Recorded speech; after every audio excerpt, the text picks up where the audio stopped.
ট্রাম্পকে হত্যা করা হলে ইরানের বিরুদ্ধে শুরু হবে নজিরবিহীন সামরিক হামলা, এমন বিস্ফোরক হুঁশিয়ারি দিয়েছেন স্বয়ং মার্কিন প্রেসিডেন্ট ডোনাল্ড ট্রাম্প।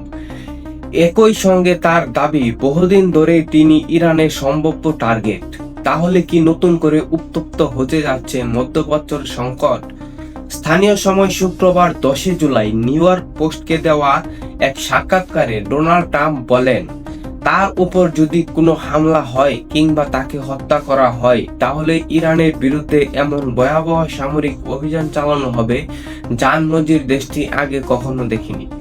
ট্রাম্প আরও দাবি করেন, এমন পরিস্থিতিতে কিভাবে পাল্টা জবাব দেওয়া হবে সে বিষয়ে প্রয়োজনীয় নির্দেশনা আগেই সংশ্লিষ্ট কর্তৃপক্ষকে দিয়ে রাখা হয়েছে। অর্থাৎ তার উপর হামলার ঘটনা ঘটলে প্রতিক্রিয়া জানাতে নতুন করে কোনো নির্দেশনার প্রয়োজন হবে না। এটাই প্রথম নয়। সাম্প্রতিক সময়ে একাধিকবার নিজের নিরাপত্তা নিয়ে প্রকাশ্যে উদ্বেগ জানিয়েছেন ট্রাম্প।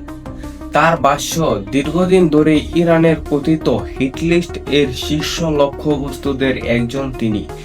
যদিও এ বিষয়ে কখনো কঠোর সতর্কবার্তা, আবার কখনো হালকা রসিকতার সুরে মন্তব্য করেছেন তিনি। এদিকে মার্কিন প্রশাসনের কর্মকর্তারা জানিয়েছে, গোয়েন্দা সংস্থাগুলোর প্রাপ্ত তথ্যের ভিত্তিতে ট্রাম্পের নিরাপত্তা ব্যবস্থা আরও জোরদার করা হয়েছে। সম্ভাব্য যে কোনো ঝুঁকি মোকাবেলার সর্বোচ্চ সতর্কতা অবস্থানে রয়েছে সংশ্লিষ্ট নিরাপত্তা সংস্থাগুলো।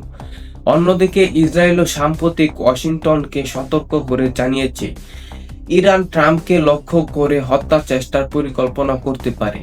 তবে এই অভিযোগের বিষয়ে এখন পর্যন্ত তেহরানের পক্ষ থেকে কোনো আনুষ্ঠানিক প্রতিক্রিয়া জানানো হয়নি।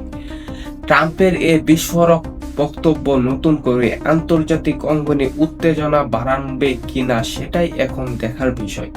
মধ্যপ্রাচ্যে চলমান পরিস্থিতির মধ্যে এই মন্তব্য ঘিরে বিশ্বজুড়ে শুরু হয়েছে নতুন আলোচনা। এই মুহূর্তে এই পর্যন্তই। পরিস্থিতির সর্বশেষ আপডেট জানতে চোখ রাখুন টাইমলাইন 24-এ। ভিডিও ভালো লাগলে চ্যানেল সাবস্ক্রাইব করতে ভুলবেন না। আমি শাকিব, দেখছিলেন টাইমলাইন 24। ভালো থাকুন, সুস্থ থাকুন, আল্লাহ হাফেজ।